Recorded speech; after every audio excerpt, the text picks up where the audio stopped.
Hello and welcome to Geology, a channel dedicated to making concepts in biology simple, easy to understand, and interesting. Today's video is a continuation of the part 1 where we have discussed and solved the in-chapter questions from Chapter 5 Life Processes of the NCERT book. So that covers the CBSE portion. In today's video, which is the part 2, we are going to work on the textbook exercises, which are the questions given at the back of the chapter, and we're going to solve them together. So let's begin. NCERT exercises. Question 1.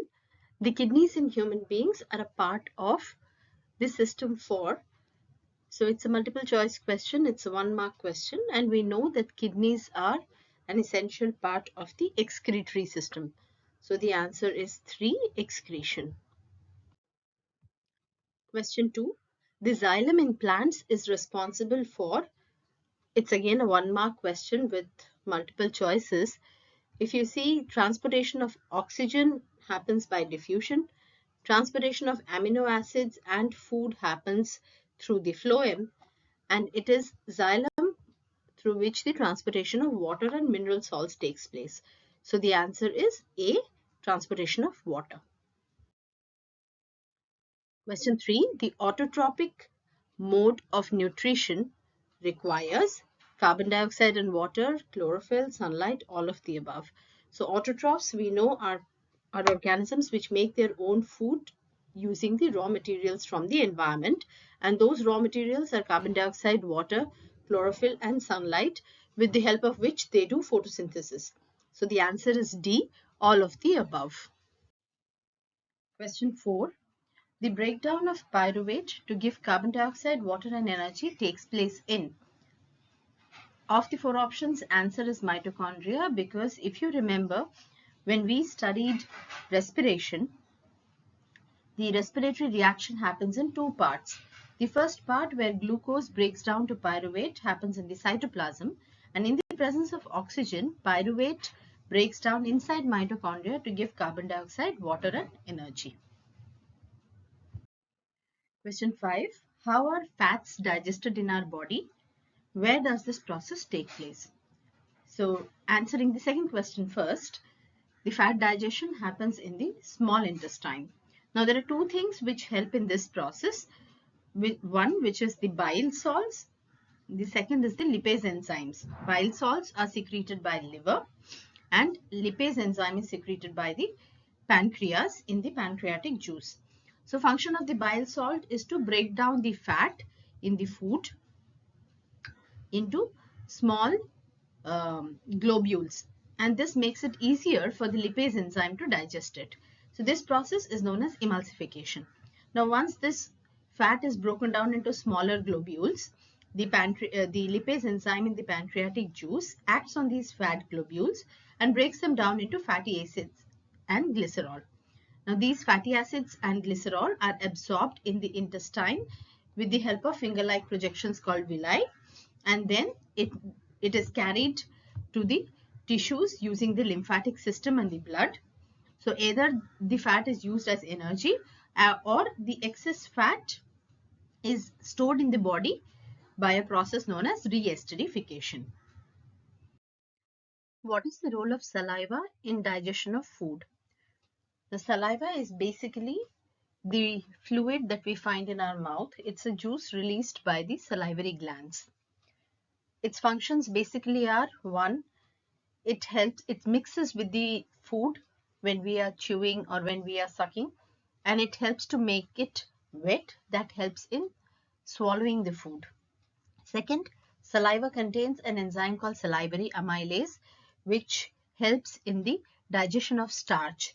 Thus, because of the salivary amylase present in saliva, digestion of starch starts in the mouth itself, and then starch is converted into sugar. What are the conditions necessary for autotrophic nutrition, and what are its byproducts? Autotrophic nutrition done by the autotrophs is nothing but photosynthesis, mainly, predominantly. So the conditions which are necessary for photosynthesis are the same conditions necessary for autotrophic nutrition. That is presence of sunlight, presence of chlorophyll, carbon dioxide and water. So with the help of all these four things, the autotrophs produce the food which is in the form of glucose. And in this process, the byproducts are water and oxygen. Number 8, what is the difference between aerobic and anaerobic respiration? Name some organisms which have anaerobic respiration. Aerobic respiration, as the name suggests, aerobic is in the presence of air. By air here we mean oxygen. So aerobic respiration happens in the presence of oxygen. Anaerobic, anything which has an in front means without. So anaerobic means without air or without oxygen. So anaerobic respiration occurs in the absence of oxygen. In case of aerobic respiration, there is complete breakdown of food, whereas in case of anaerobic respiration, there is partial breakdown of food. Food completely breaks down in aerobic respiration to give carbon dioxide, water and energy, whereas in case of anaerobic respiration, in case of yeast, the food breaks down into ethanol and carbon dioxide, whereas in case of animal muscles, it breaks down into lactic acid. Aerobic respiration produces a large amount of energy, whereas anaerobic respiration produces low amount of energy because there is incomplete breakdown of food. Some examples of organisms which show anaerobic respiration are yeast, protozoans, and bacteria.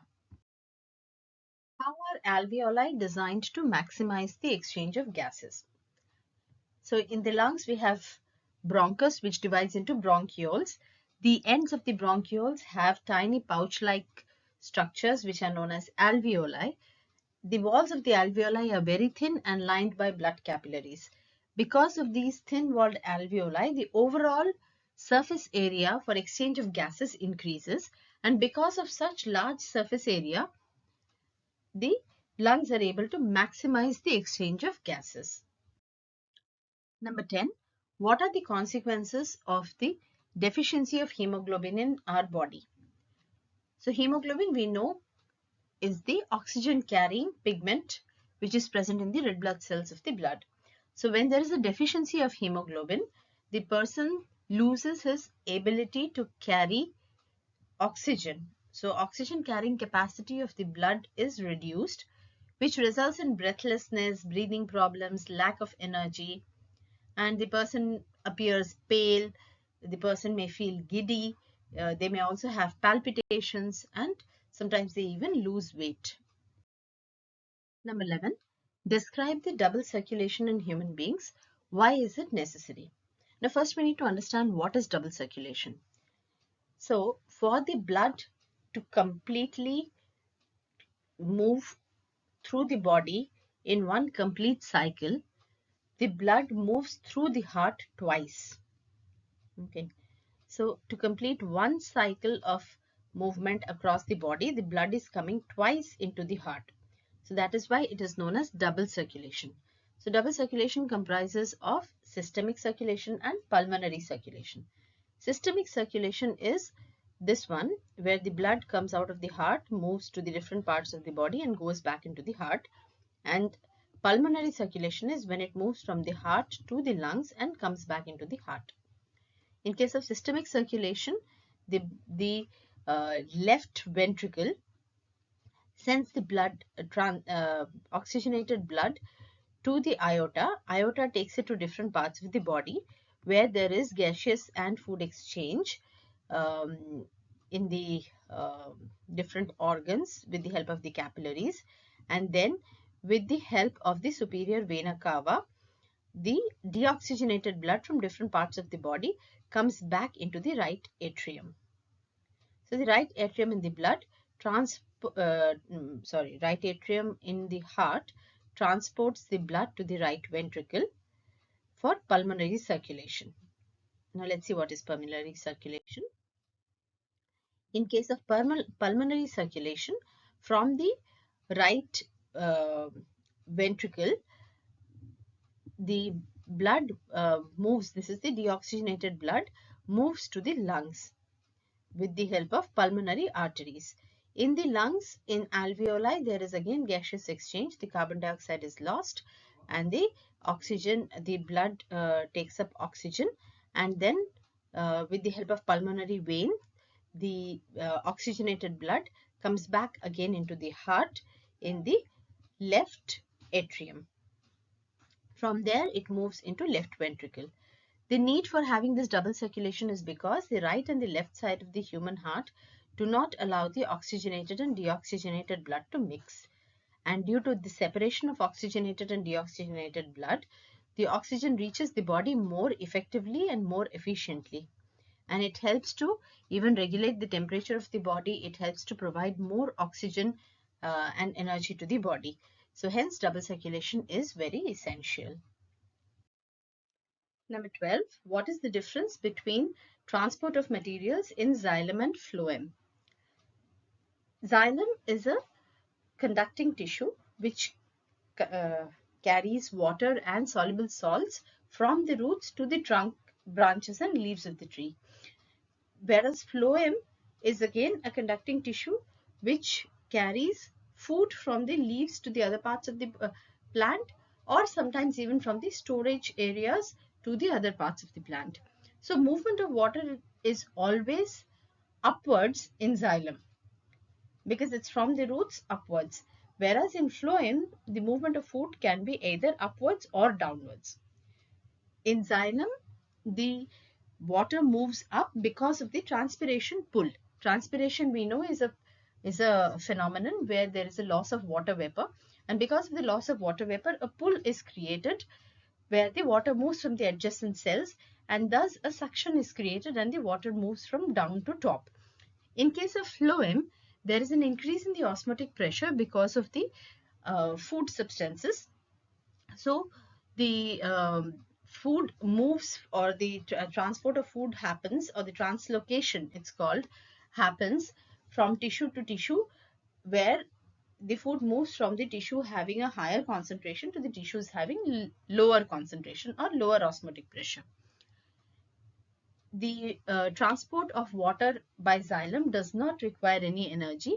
However, the movement of food or translocation utilizes energy in the form of ATP. Number 13, compare the alveoli in lungs and nephrons in kidney with respect to their structure and functioning. Reason why this has been given, because these are the basic units in their respective um, organ systems, and these two are structures where there is an exchange of materials which take place. Both of these structures have parts which are very thin walled with the capillaries, blood capillaries, where there are movement of materials or exchange of materials happening. But they are two very, very distinct structures. Alveoli are thin sac-like structures and are present in the lungs. Nephron, on the other hand, is present in the kidney, and it has a cup-like structure at the upper end called Bowman's capsule, and at the lower end is a tube which is known as tubule. Alveoli increases the surface area for exchange of gases.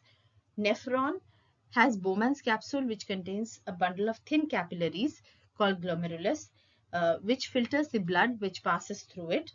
The tubule, on the other hand, increases the surface area for reabsorption. In alveoli, there is a diffusion of carbon dioxide from blood to air and oxygen from air to blood. In case of nephron, urine is the end product, which happens because of the movement of blood through the nephron. With this, we come to an end of this video. Do like, comment, share and subscribe to the channel if you haven't done it so far. I'm sure this video has been useful to you. There is a first part of this video if you would like to go through that, because that contains the questions which are inside the chapter. If you go through both of these videos, I'm sure you will have a thorough understanding of the life processes from your NCERT book.